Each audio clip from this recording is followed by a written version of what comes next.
Feel free to share this out. Feel free to ask some questions. I'm going to kick this on the FM, and we are going to have some fun today. Here we go. Good morning. This is KHEA Radio. My name is Gardy. It is 9:02 on a beautiful day in Lamarck, Texas. A beautiful rainy day in Lamarck, Texas. And I have some guests in studio. We're going to be talking about National Night Out taking place all over the country, but specifically in Lamarck, Texas. That's Tuesday, October the 5th, and that's next week. So I have some guests. I'm going to let them introduce themselves, and then we'll go from there. Hi, I'm Mandolin Salazar with Galveston County Connects. All right, and we have another guest. Randall Aragon with Lamarck PD right now. I got a long title we talked about earlier, Chief Advisor for Public Safety Operations and Special Assistant to the City Manager. Yes, sir. I had asked you, I said, what's your role that you have? Yeah. And then it kind of went on and on and on. So you've been in Lamarck, Texas before. Can we go through a little bit of that history, and then we'll dive into what we have going on? Sure. I was police chief here from 2009 2014, 5 years. And then I moved on to another post in Fairbanks, Alaska.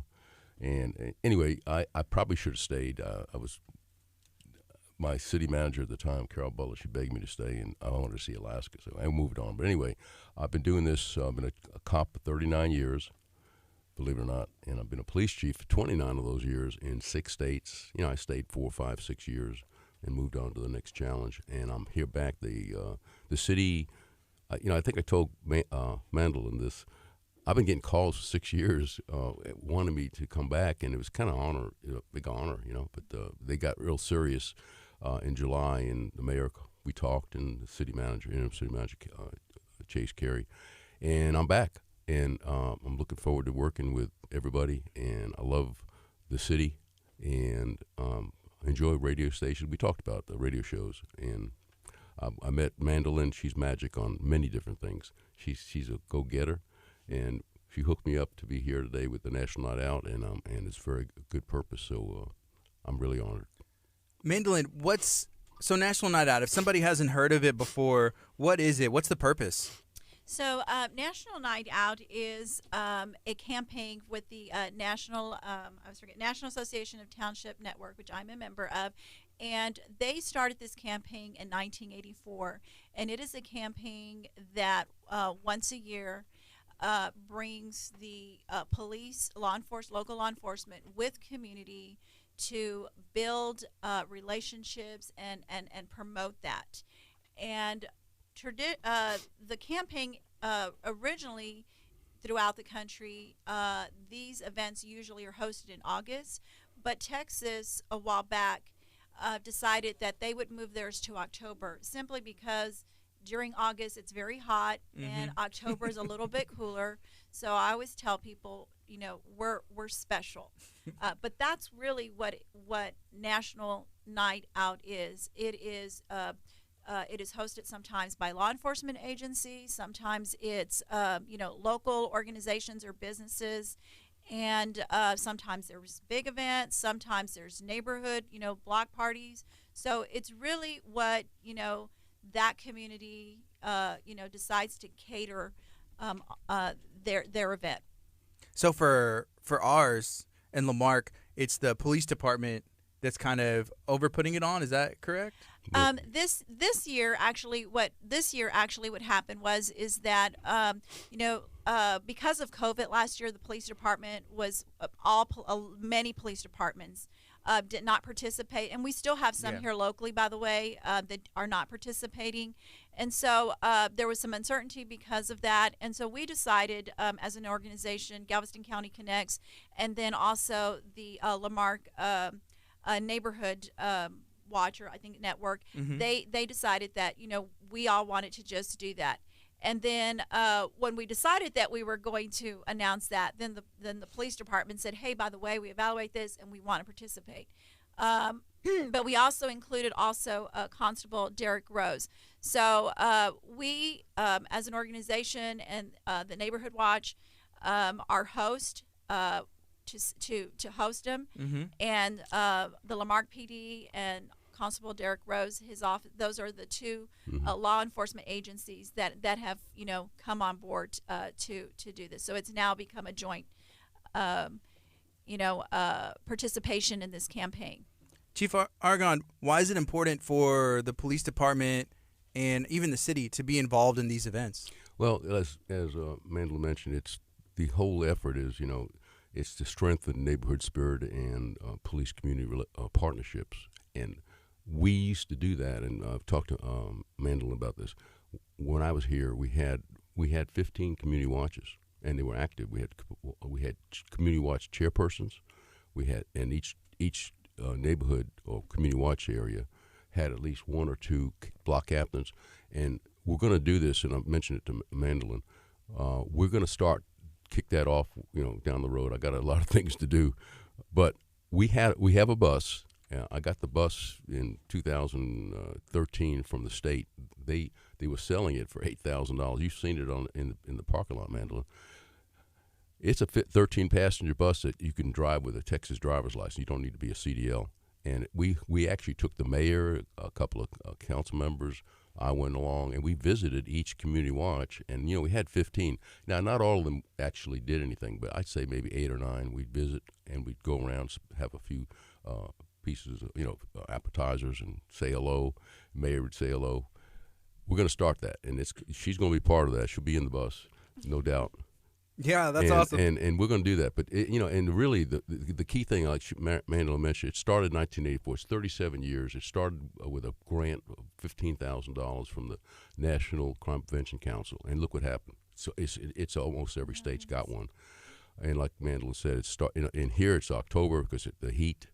When I was in New Mexico, it's in August. I don't know why they should do it in October. It's hotter there where I was. But the thing is, it really sends a message to the criminals that the neighborhoods are organized and fighting back. And that's the whole issue, Really going one step further, the real National Night Out, and we'll do this down the road, they're supposed to keep their porch lights on. And that's signifying to the criminals that we're part of this. So when we drove around, we saw the porch lights, in the dark. And those are the ones that that we visited. But I look forward to next year. We're going to do it right, Mandolin. We're going to be hitting it. Thanks to you for your work on this. You're going to have viewers that we're going to have a big one at the high school this year, right? Yeah. Okay. You mentioned the solidarity between the community. Is that whenever they came in and spoke to you and said, "Hey, would you consider coming back?" Right. What did they tell you that the goals were? What are your goals coming in, Right. and I guess how are we going to achieve them? That's a good question. I've kind of mentioned this to Mandolin. What we did before, we did a lot of effort with working with building partnership. My goal is going to be to develop a mutual trust between the police and the community. Number 2, to make sure we have accountability and the community knows that. The third is we're going to build a partnership, a proactive partnership with the community. And the last thing, number 4, is we're going to build a network of problem solving. Right now, a lot of cities, a lot of police departments, they're strictly reactive. I kid about it. Say, call the cop, call the police, send a car, make an arrest. Call the police, send a car. We need to work on preventive stuff. I feel like officers' major function should be prevent crimes from happening in the first place. That's where we should work on, and we're going to work on that, and that's what we talked about with the mayor and the interim city manager, Chase Carey. Mayor Bell's doing an absolutely phenomenal job of but I'll tell you one thing. I was talking to somebody yesterday. He follows through on what he says. I do see him.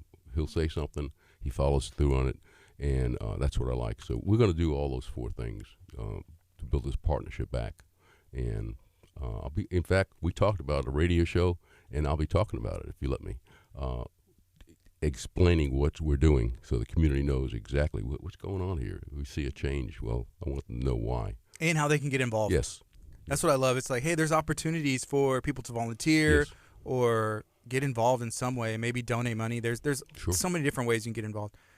Mandolin, can you talk about Galveston County Connects? What's the vision for it, and where's it going to go? Thank you. Well, I started with some colleagues back. As you know, I am a Texas girl. I moved away for 15 years, and I followed my husband through his work, and I kind of found my own way of doing things, and I'm a retired public health nurse, And being that you're out there, you work a lot of time, sometimes off the clock, and doing a lot of volunteer work. And with me and a couple of friends started an organization. It was actually a volunteer network that was focused around really embracing volunteerism. And it was because we found all these different things that were happening in projects, and we found that we had this network of volunteers that we could just call, and we said, hey, why don't we combine this and be like this clearinghouse, and organizations can call us and say, hey, we need volunteers, and and through our network we do that. And we were able to build it up where we had 400 volunteers, and we had about 35 different projects, and we launched it on 9/11 day, the Day of Remembrance, which, as we know, we just had one. And so I'd been talking actually to one of my community partners here, and he was talking about how do we get people involved, and that's where I said, hey, by the way, I've just pulled something out of my toolbox, and I said, and why don't we look at doing this? And so that's how Galveston County Connects kind of came up, is because we see the need. There's so much need, and I think people want to get involved. They just don't know how. So that's what we're hoping that Galveston County Connects is going to be, is that we become that volunteer, clearinghouse, and organizations can, contact us, and, whether it's, cleaning up some streets, helping the food bank with, boxing up food, the school district or an event. But, I think people, especially during this pandemic, are just feeling, they see the need, and they want to find a way, of helping and getting involved.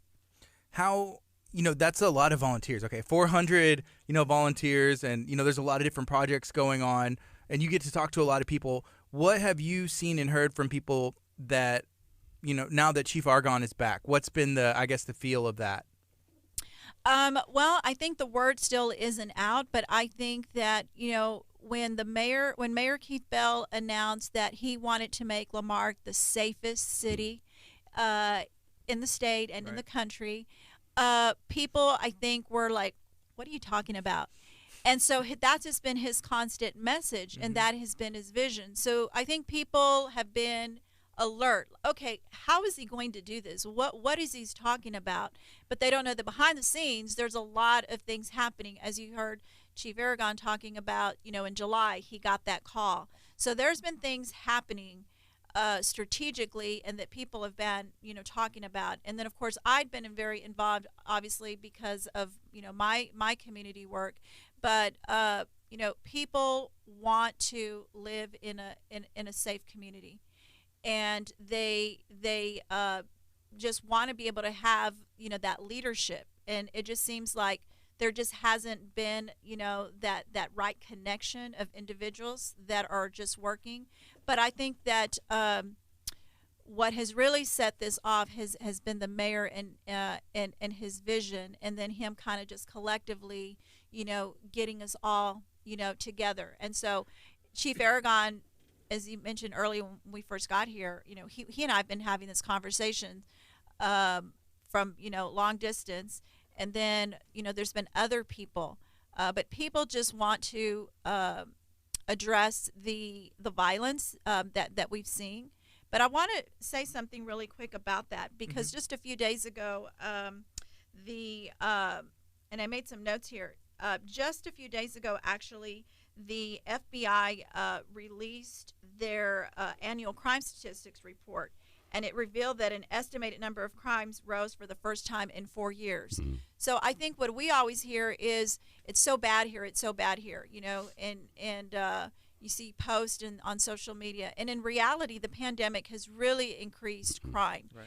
And crime is everywhere. It's just that it is here. And really, the issue is we haven't found a way to establish, that infrastructure to address, I guess you could say, the 21st century issues of crime. Right. Because criminals have gotten very sophisticated now.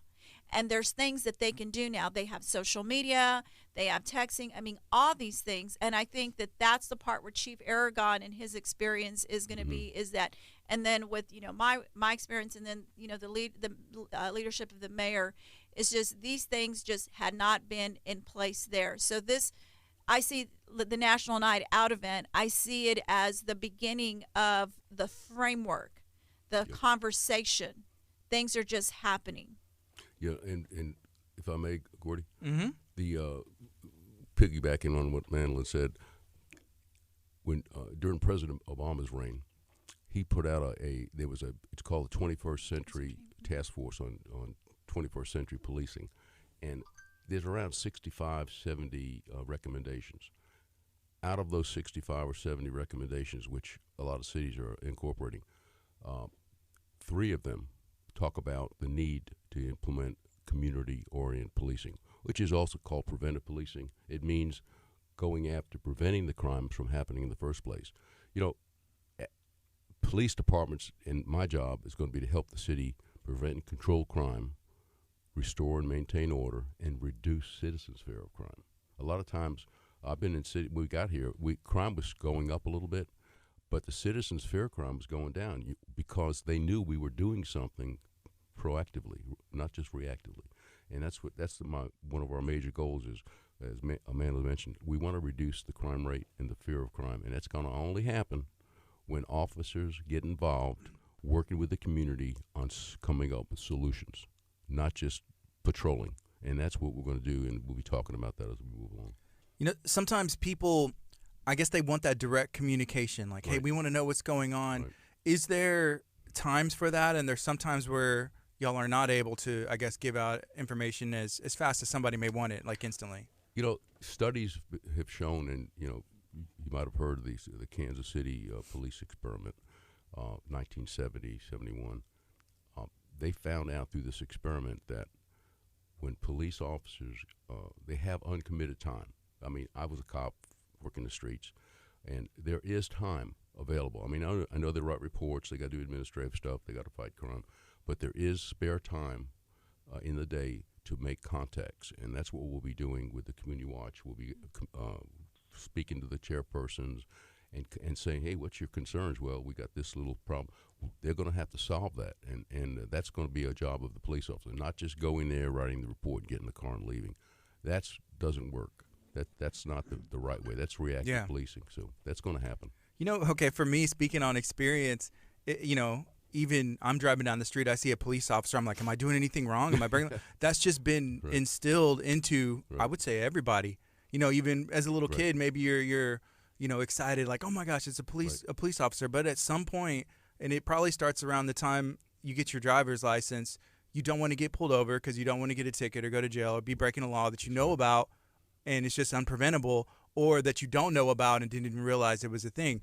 And so I don't know how you go about changing that, but even me today, not doing anything wrong, or maybe I'm speeding a little bit, like, oh my goodness, I slow down, act like I'm, okay. That's just being honest. I mentioned this to Mandolin, I think on the phone, when we started community policing / preventive policing way back, like say 2010, I think it was like March or April. We, Harvey Walton, who's one of my detectives, he was chosen as being the first community police officer, and we started in Lake Road, which we knew needed help. Well, I was with him, teaching him, along with a couple other lieutenants. We knocked on some doors, and Harvey was there, and he had the script, I'm Harvey. They were shocked, like, what's a cop doing here in uniform?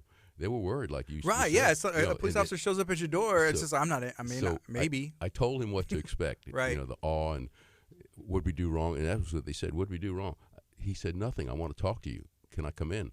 Yeah, and he sat down on the couch. I was there. He had the script, and he asked, there was a 3-question survey, what are your concerns, rank them in order. And then, they was shocked. So we went to the next house on Lake Road, did the same thing, and then we went to the third house, and the guy said, come on in, we can't wait to see you. And I said, whoa. He said, I got a call from my neighbor, and I'm serious. And he said, have a seat. You want something to drink?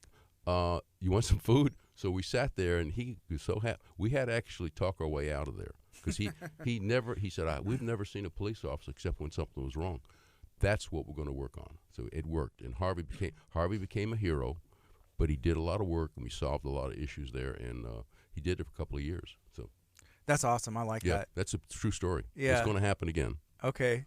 That's going to be cool. Okay. Mandolin, what do you think? Is there, I know you have a lot of ideas and some other some other things and as far as Galveston County Connects goes, after this, what are y'all looking forward to in the future?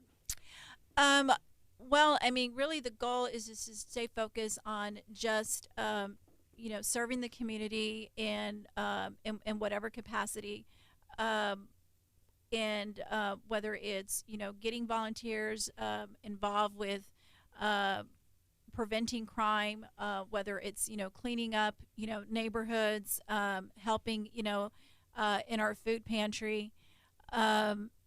Really, just I think right now, it's kind of been pretty awesome to see so many people kind of reaching out and telling me telling me their what I call their stewardship profile of what kind of volunteer work they want to do. So I hope to create a program that teaches people about what stewardship is, and so there's just a possibility in partnering with other organizations to do that. But right now, our big focus has been here in the community of Lamarck, because there is just such a great need, and we have so many people that want to make their community a safer place. But right now, as of today, I'm really focused on the National Night Out. So we're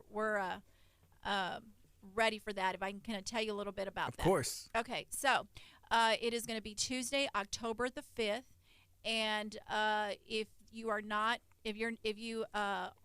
planning on having a block party, it is real important to sign up. We decided to have the police department, so we have the PIO. I believe it's Evelyn Arredondo. Arredondo, yes, and she is the She's awesome. I like her. public information officer.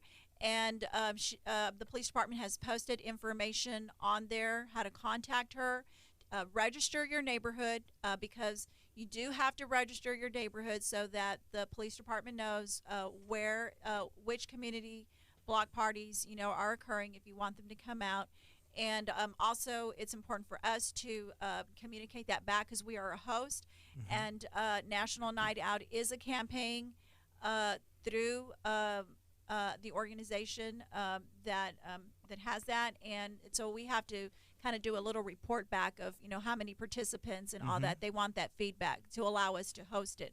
So please sign up with the police department that you intend to have a block party, and then of course we're going to have another event. We're working with the school district, with the high school, Lamarck High School, to host a community-wide one. So that will be from 5:30 to 7:30. We're still kind of working some things out, but you can follow us on Galveston County Connects, and that's where we're putting a lot of information.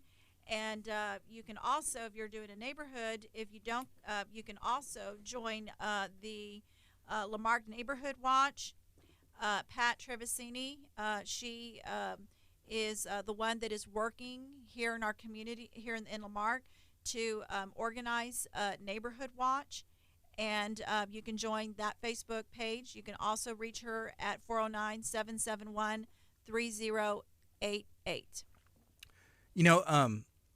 I don't think I'm friends with her on Facebook, but I know I've seen, is it the little, I've seen her post on Facebook before. Is it the dinosaur? Yes, that's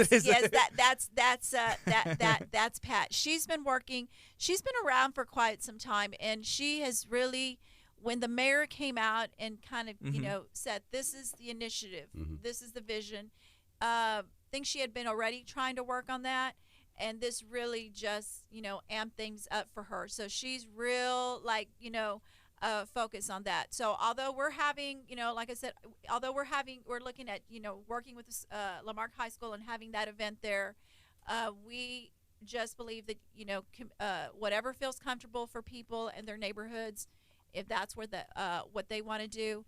And once the police department, I'm told, has all the neighborhoods and stuff, they'll be able to make a schedule of who's going to go. So please, if you intend to have one, the police department is not going to know, or the city's not going to know, to come and visit you. Now, I'm told they're going to try and visit, as many neighborhoods as they can, but they're not going to know if you don't sign up and let them know that you want to participate. In the description of this video, if you're watching on social media, on Facebook or YouTube, that information is there, so you can reach out, and then they'll be able to stop by, and it's just a good thing to get that face-to-face, interaction. Chief, is there anything else that you would like to share about, the past Lamarck or other places you've been, or anything in the future? No, we just we kind of hit the ground running on my direction, and I'm going to fulfill all those goals, what I mentioned, to make sure. Big thing is community policing, preventive policing. I want to start CompStat, which is holding our staff responsible for locating the crime areas that need work and what's the solutions. And the last thing, I'm going to try to work with organizational culture, building make sure we have a positive organizational culture. I call it principle-centered leadership. I taught, went to 7 Habits of Highly Effective People training, and I'm a facilitator. So use some of that to get everybody aware of doing the right things right the first time, and how to build enhanced performance capability through just being. I call it the golden rule. Do unto others as you would have them do unto you, and that's important. We need to work with that, and so that's my direction right now. If somebody wants to reach out to you or speak to you in any way, is there a way for them to contact you? My cell number's 575-740-2559. I'm open to anybody calling me. It's my phone, and I look forward to working with them. Awesome. Well, thank you so much for both joining today. I appreciate you guys. Thank you, Gardy. Thank you, We Gordon. really appreciate you having us. So that's Tuesday, October 5th. It's next week, National Night Out, taking place in Lamarck, Texas. If you want to set it up, you can reach out to the police department, and they'll come out and visit you. It'll be a good thing. This is KTA Radio, 99.5 FM.